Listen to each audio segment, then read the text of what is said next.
Have you been trying to build an online business and make money online? Maybe it's not gone quite how you thought. Maybe it's been a little bit challenging, a little bit difficult, a little bit confusing. Have you found yourself bouncing from different idea to different idea? There's a new, shiny, exciting way to make a business, and then you jump off and you're on another new, exciting, shiny way to make a business, and you just don't quite consistently make enough forward progress to getting some of that money in your pocket? If so, you're in luck, because I am going to show you the 7-step framework that I personally have used to generate over $100 million in revenue online across all of my businesses.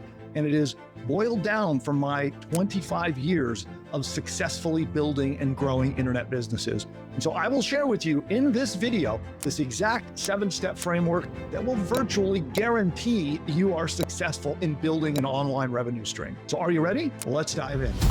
Now, this 7-step framework actually hit me. It came to me in the shower of all places. I was taking a shower because I was sore. I wanted to take a very hot shower. My muscles were sore. My back was hurting because I had recently gone to the gym, and I had been through actually 3 solid days of muscle pain from being in the gym. And I did not work out that hard. But here's what happened.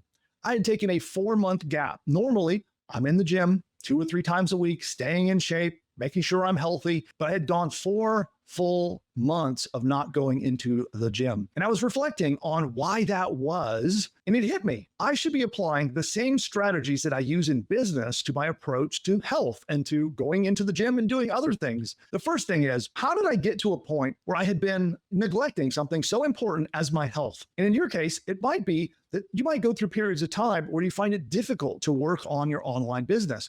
Maybe you have periods of where you're very excited and you take a lot of action, and then you do steps. Maybe you sign up for a new course, or you buy a new training or new thing. You get very excited, you get active, you're furiously active, and then you sort of withdraw.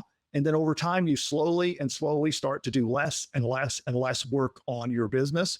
It's almost exactly the same pattern. So I get to coach tens of thousands of entrepreneurs and help them build their internet businesses. And so I notice this is the same pattern that I see in them that what hit me at the gym. Does it make sense? So step 1 in this 7-step framework is to work on your online business when you don't feel like it, okay? If you get to a point where you're feeling a little burned out, you're feeling a little bit like, I'd rather kind of watch TV tonight instead of going back and grinding on my online business again. Well, this is the perfect time. It is the most important time to push through and do it anyway. You can look at a lot of different reasons for this, whether you want to talk about dopamine and brain chemistry, whether you want to look at just the practical aspects of what happens over time if you don't do the things that you're supposed to do, maybe even spiritual aspects to when you commit energy and time and your decision-making into a project. There's a lot of reasons why, but the point is, the least favorite times you absolutely don't want to work on your business, just do it anyway. Just do it! Step 2, ignore your losses. Every business I have ever had, even my most successful businesses, even to this very day, I have losses. Every day, there's a loss that occurs in my business. Something doesn't go right. Something stops working. Something gets broken. A key employee maybe moves on to a different job. I'm still hitting these problems every single day. And so what I have to do is ignore those losses. You'll understand why in a minute as I move on to the other steps. So it's not that you won't do anything about them, but as far as looking at them as a loss, as something that is, bad and it's going to stop you and going to, set you aside, you have to completely ignore those losses. So if you run ads and you've just spent $100 and you got no sales, you have to ignore it, completely ignore it, which then takes us to step 3. That is, you need to celebrate the wins. So you ignore the losses, and we're going to celebrate the wins. We're just going to celebrate them a little bit. What we're going to do is every single time something positive happens, we want to acknowledge it. Whether if you're into journaling, writing it into a journal. If you take notes, write it into your notes of your accomplishments. Or maybe it's just taking a moment to just reflect on what you achieved. And these are little wins. So let's say you just learned something new about building a business, or something technical, or something related to marketing. Maybe you've just learned it and you've put it into application for the first time ever. That's a win. You need to celebrate those to keep you moving forward. But what you don't want to do is have a giant party and call it good enough. If you have a big win, you want to keep going. So you celebrate them just a little. You just want to reflect on what those wins are for just a moment.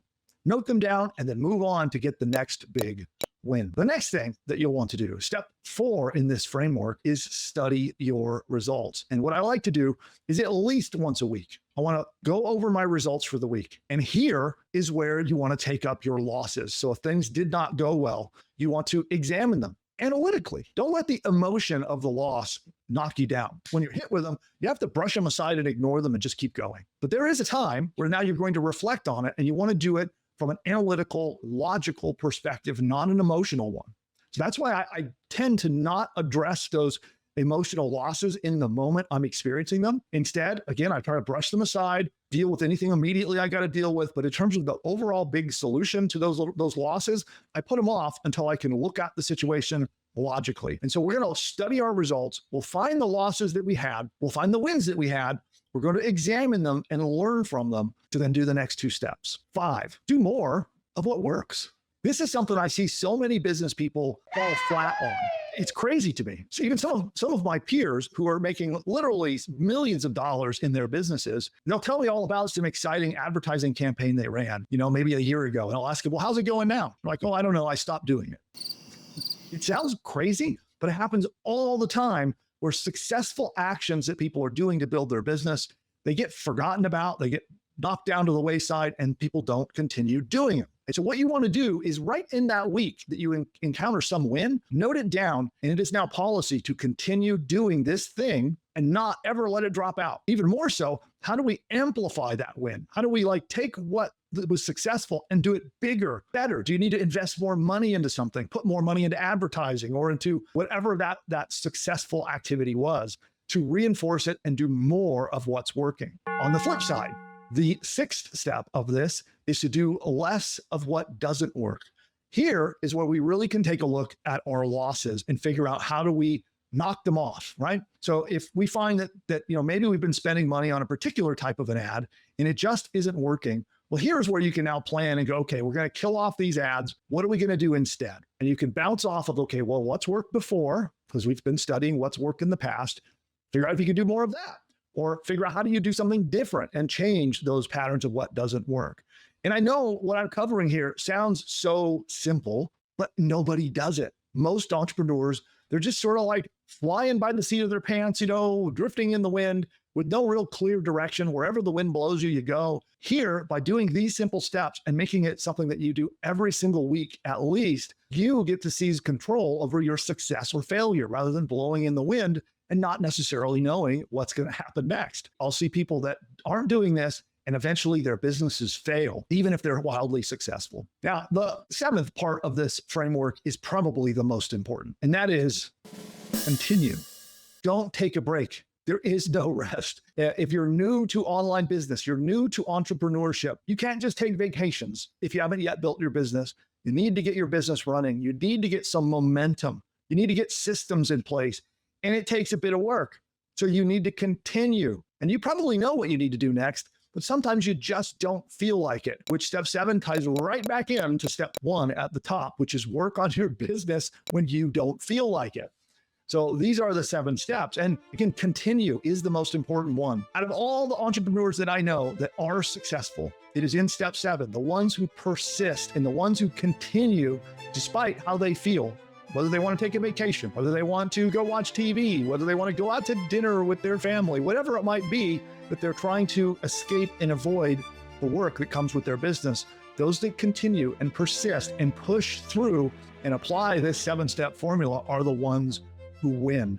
So if you'd like to virtually guarantee your success, you'll start doing this. Take this 7-step framework, print it out, and follow it methodically every single week. And then let me know how it goes. So also, I'm very curious if you have any questions about this. Drop those into the comments that you see down below. If there's any questions, feedback, anything else about this framework that maybe has come to you or questions you might have, and I'll drop into the comments and do my best to answer them. And on that note, we're going to wrap up this segment for now. We'll talk more about this soon. I'll see you then. Bye for now.